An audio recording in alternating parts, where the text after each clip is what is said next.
Hello, this is Ryan. Video today isn't going to be too involved. I recently had a small surgery and I'm just taking it easy. Today's kind of the last day of that, so I don't want to wreck anything. Figured I'd tell you the story of how I got the Apple IIs. So one Saturday morning, my wife and I drove to the St. Paul area to visit the vet for our sick baby bearded dragon. The wait time was 4 to 6 hours, and we didn't want to drive an hour home and then drive back, so we decided to go shopping. I'm a fan of rummaging through other people's junk, so I convinced my wife to hit up a few thrift shops. We found a few old games that I'd been looking for, but nothing too exciting. While driving around, I noticed an Apple reseller and was curious. Would they have any old stuff, or would it just be the new Apple? After hitting up a few other stores for fun, I convinced my wife to find that store again. Before going in, she was sure to tell me that I couldn't spend any money before consulting her.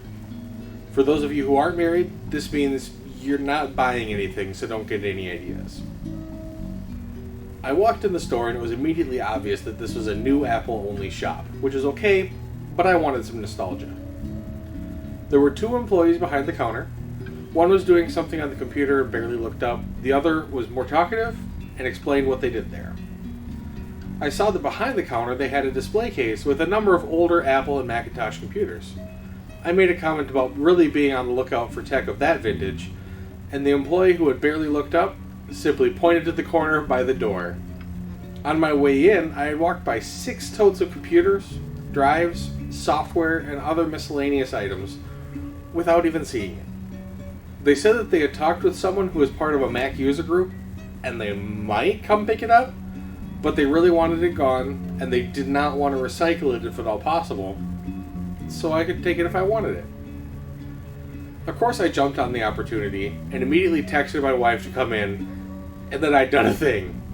It took some convincing, but she finally caved and we filled the car with totes. It took some crazy Tetris moves to get everything in because our car is so small, but in the end it all fit.